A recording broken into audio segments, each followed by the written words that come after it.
wants to see a photo of my prop airplane going to McCall, Idaho. It's on my Instagram account. I'm new to Instagram.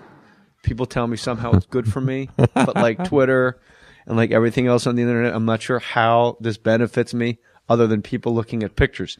So it's Instagram.com/JMohrSports. You can see a picture of a guy de-icing a prop right next to me. That's nice.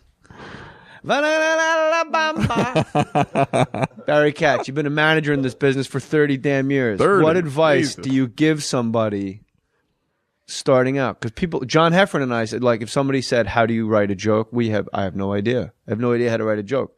But you, as a manager, you do have like applicable things to tell. My only thing I tell people is just do it. Just keep doing it and doing it and doing it and doing it. If you're doing a play in Des Moines, Iowa, keep doing that. Get another play. Like, just keep doing it. What's your advice to people starting out? Well, I think you hit on something right away. Now, first of all, there's no guarantee when you do it that you're going to make it. But that's the only way. Hold on a second.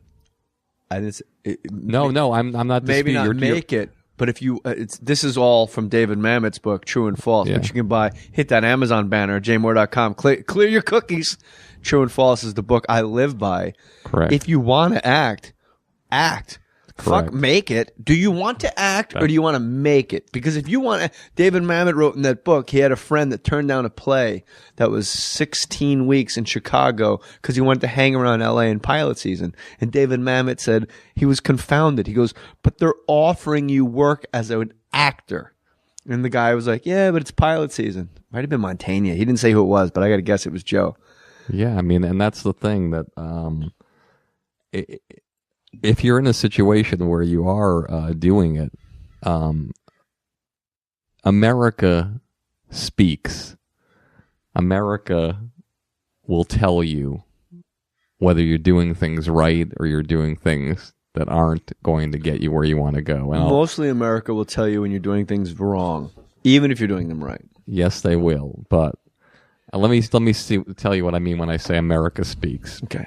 So let's just use a few examples. Let's take Angela Johnson. If you don't know who Angela Johnson is, she's a comedian. She also was on Mad TV for a little bit. But she was basically not really working any of the major circuits. This is a great wasn't example. making a lot of money. She was, Maddie, do you know who she is?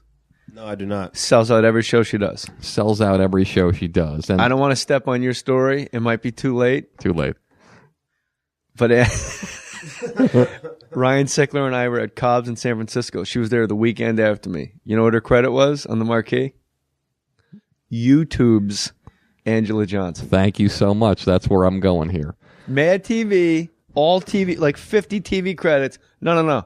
She's got that one thing she did on YouTube that everybody knows. I was like, what? So Angela Johnson, she was recording, I think it was at the Ice House or whatever, and she just decided to record one of her 5 or 7 minute pieces, which was one of her favorites, and it was getting a great response when she was doing it, but she was doing it for 30, 50, 100 people, maybe 200 people on a good night.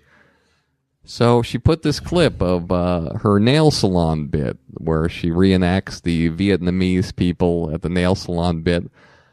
Very, very tone-esque of Buddy Hackett's famous Chinese waiter routine, but, I'm not saying Or my nail salon bit. Or your nail salon Or Dad bit. Fan's nail salon bit. There's Yeah, not but- too many avenues you can go down when you're mocking the Vietnamese. Do you want square or round?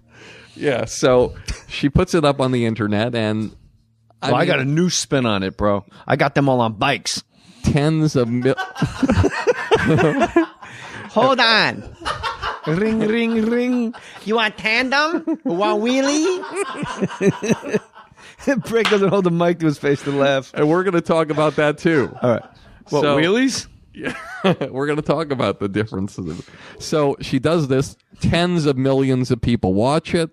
All of a sudden, she's getting the improv gigs. Okay. Now she's selling out the improvs everywhere she goes. Now she gets the call from Mad TV because she did that. I'll give you another example. Bo Burnham, a 17-year-old kid in his bedroom in New Hampshire or wherever he is, jacking off and with putting the guitar on and just playing into these silly, unique, fun songs that are like people seem to enjoy. And there's 300,000 other motherfuckers who are playing on their bed with a guitar. But this guy, 50 million views for his thing. All of a sudden, he's getting offered a Comedy Central special. He's like, kind of like Bob Newhart when Warner Brothers Records asked him to do a record. He's like, I don't do stand-up. I've never gone on stage in front of an audience before. That's okay, Bob. That's okay, Bo. Just do the special. And he does a Comedy Central special, and he sells out all over the place. Then sooner or later, Judd Apatow was asking him to write songs for his movie. And that's what happens when I say that America. This is the first generation where you can do it in your bedroom with a guitar. Like when your mom used to be like, "You got to get outside and get some fresh air." Mom, I'm making myself a career with Judd Apatow right now, Ma. By the way, Maddie, Angela Johnson nail salon bit is 4 minutes and 20 seconds long. I want you to guess how many YouTube views it has. Let me see. 20,000. I'm going to say 50 million.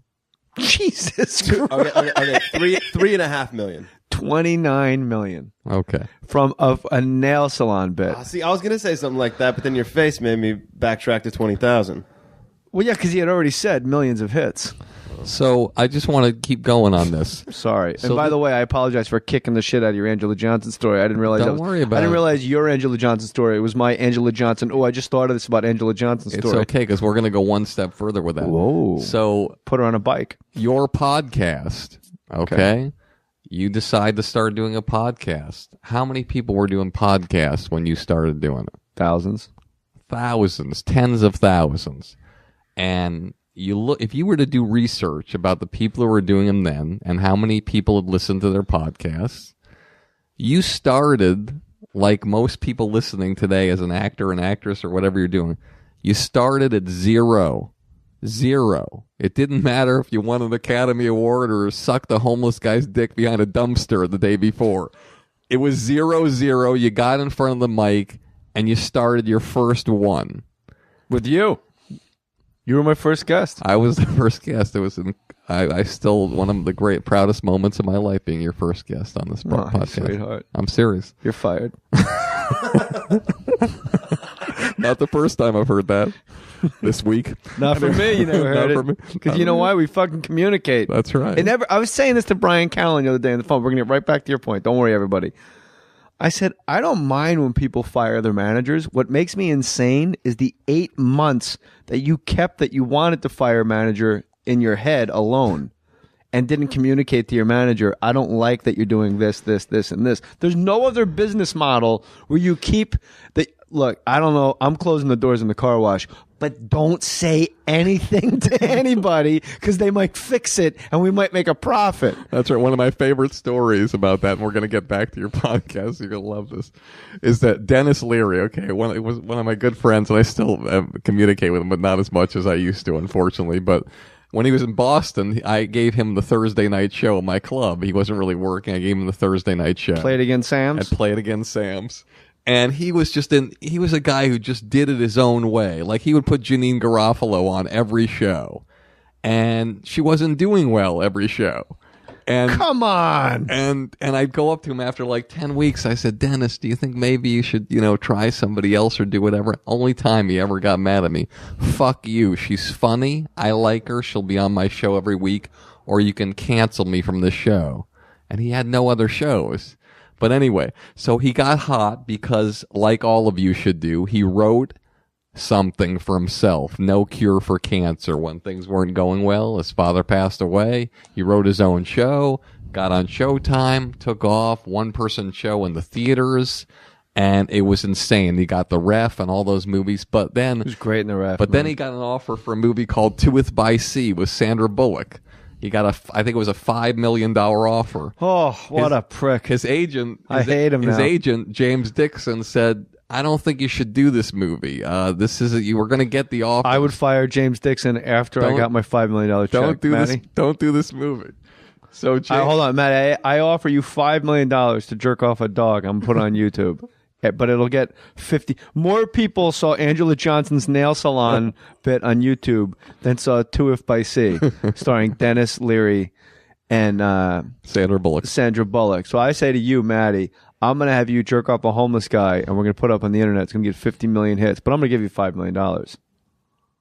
Yeah. I say yes. I would do it for free. Barry's I would do it for a hot dog. Being serious, I know you're being serious. Barry says to you, you can't jerk off homeless guys for $5 million, man. You got a great career ahead of you, man. No, I'd take it in a heartbeat. Great. So let's keep going here. So Dennis takes the movie. The movie bombs. He fires James Dixon. That's the best part of the story. I call up stupid James Dixon. I hear James Dixon, who represented John Stewart, Ray Romano, all these, amazing packages of things. And I call up Dennis right when I hear the news because James called me and said he fired me. I said, Dennis, how can you fire James Dixon? I mean, your career's going great. He told you not to do that movie. And there was a pause on the end of the phone. You could hear Dennis with a cigarette because he always smoked. It was like, Barry, I can't fire myself. That's it's like when a baseball team sucks balls, the old adage is you can't fire 25 guys. Like the team sucks. The manager may be a great manager, but you can't fire all 25 guys on the team. So you go, manager, you can't fire. That's fucking great. Right. So let's go back to you. So right. You're similar to Angela and Bo with the podcast because here you start. It's 0-0. There's 10,000, 20,000 people doing podcasts. They're getting like 500 people listening, 300, whatever it is. You make a leap of faith. You start. You admittedly are a technological disaster. I don't know. You can't print a script. You don't have a printer that you can't. You just not. You're not. I'm like Paulie and Goodfellas. You have to come to my house to give me a message. Twitter. True. Twitter. You're like, Bear, I don't understand. I'm quitting Twitter. I don't. You're not. You didn't even get a smartphone until probably a year ago. Yeah. What's the point of getting a smartphone if a dummy's working it? So here he is. It's not a bad line. He starts the pod. Maybe I should film myself saying that. Put it on YouTube and see how many hits we get. He starts this podcast, okay? And it's been about, let's say, a year and 3 months, okay? Tell the audience how many people have downloaded this podcast. 14 million. 14 million. America speaks. They tell you when you're doing what they love, and they'll tell you when you're doing what they don't love. And there are many comics out there who are tremendous comics. You look at somebody like Christopher Titus. The guy is a tremendous comic. He got 5-hour specials. He's almost like Stephen Wright. He's like a car driving down the highway at 65 miles an hour. Guy never goes down, never goes up. It just keeps the same lane of audience working those comedy clubs for like 10 years. One of the rarest things there is a guy who can keep it going like that, but he never creates anything like that thing. Like, I'm going to give you one more example where somebody like Chris, Bill Burr was working these comedy clubs, not really doing great, but it's had a steady audience, but not becoming a star. One day he's on a show in Philadelphia. He's on with a bunch of guys. It's a rowdy crowd.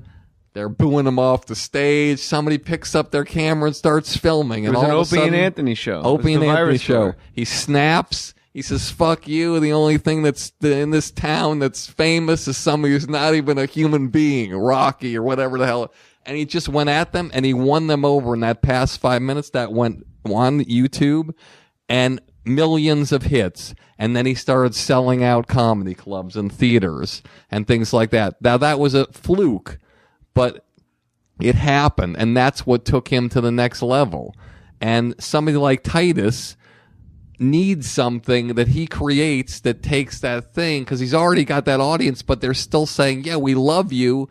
We love you sort of like we loved Carlin to a slightly lesser drawing extent, but we don't like you enough to sell out theaters and arenas. We and love you things in a like comedy club way. That's not in right. a theater way. That's right, because you're not heavily Brian Regan, Jim Gaffigan. because we're we love not you in a passing theater on. way. Fuck, Correct. make it. Do you want to act or do you want to make it? Because if you want to, David Mamet wrote in that book, he had a friend that turned down a play that was 16 weeks in Chicago because he wanted to hang around LA in pilot season. And David Mamet said he was confounded. He goes, but they're offering you work as an actor.